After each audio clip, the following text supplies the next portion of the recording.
बच्चों, कैसे हैं आप सब? खूब मस्ती चल रही है ना? बच्चों ध्यान रखना, खेलो कूदो, लेकिन पढ़ने लिखने में किसी तरह की कोई कमी नहीं रखनी है। और हाँ, अपनी संगत भी अच्छे बच्चों के साथ ही रखना।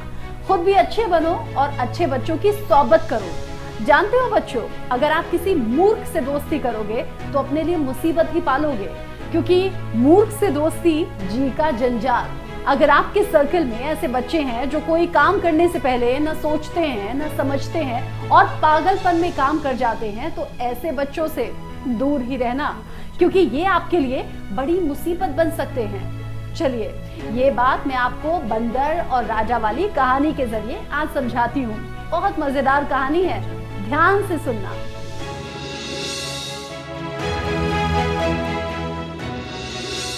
बहुत पुरानी बात है बच्चों। फूलपुर नगर में धनपत नाम का एक राजा रहता था। राजा बहुत ही दयालु और जानवरों से प्यार करने वाला था। वो रोजाना जानवरों को खाना खिलाता और उनकी सेवा करता था। राजा के पास एक पालतू बंदर भी था। राजा उस बंदर पर बहुत विश्वास करता था, क्योंकि उस बंदर को राजा ने तब पाला था जब वो बहुत छोटा था। दूसरी ओर बंदर भी राजा की पूरे मन से सेवा करता, लेकिन बंदर असल में था निपट मूर्ख। उसे कोई भी काम ठीक से समझ नहीं आता। राजा जब भी विश्राम करता, बंदर उसकी सेवा के लिए हाजिर हो जाता, उसके लिए पंखा चलाता। एक दिन की बात है, राजा अपने कमरे में आराम से सो रहा था और बंदर उसके लिए पंखा हिला रहा था। तभी एक मक्खी भिन भिन करती हुई कमरे में आ गई।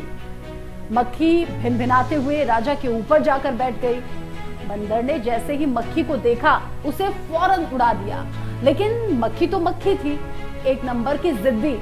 मक्खी उड़कर कभी राजा की छाती पर, तो कभी सर पर, तो कभी कंधों पर जाकर बैठ जाती और बंदर उस मक्खी को पंखे से बार बार भगाने की कोशिश करता। बंदर काफी समय तक ऐसे ही मक्खी को भगाने की कोशिश करता रहा, लेकिन जिद्दी मक्खी यहाँ से उठती तो वहां जाकर बैठ जाती। काफी समय तक बस ऐसे ही चलता रहा। अब ये देखकर बंदर गुस्से में लाल पीला हो गया। बंदर ने गुस्से में आकर पंखा एक तरफ फेंका और तलवार उठा ली। मक्खी राजा के माथे पर बैठी थी और बंदर तलवार लेकर राजा की छाती पर चढ़ गया। ये देखकर राजा काफी डर गया। मक्खी माथे से उड़ी और राजा के सिर पर जाकर बैठ गई। बंदर ने तलवार से मक्खी को मारना चाहा। जैसे ही बंदर ने तलवार चलाई, राजा के सर के बाल कट गए। इस बार मक्खी राजा की नाक पर बैठी। बंदर मक्खी को भगाने के लिए इस कदर पागल हो चुका था कि वो ये भी नहीं समझ पा रहा था कि तलवार के वार से राजा जख्मी हो सकता है। बंदर ने जैसे ही नाक से मक्खी भगाने के लिए तलवार उठाई, राजा ये देखकर कमरे से जान बचाकर भागा। मक्खी भी इधर उधर उड़ने लगी और बंदर तलवार लेकर उसके पीछे पीछे भागने लगा। इससे पूरे महल में उथल पुथल मच गई। जैसे तैसे सैनिकों ने बंदर को पकड़ा और उसे जंगल में ले जाकर छोड़ा। राजा ने किसी तरह से मूर्ख बंदर से अपनी जान बचाई। जब उन्होंने देखा कि बंदर महल में नहीं है, तब जाकर उनकी सांस में सांस आई।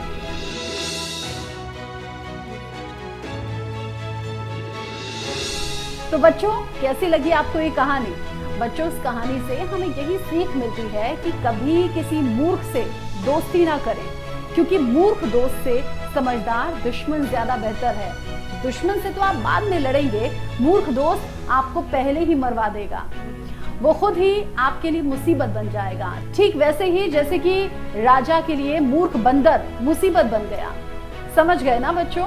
तो बच्चों, अब मैं चलती हूँ, अगली बार फिर आऊंगी एक और कहानी लेकर। तब तक आप पढ़ते रहिए, अपना ख्याल रखिए और बहुत खुश रहिए।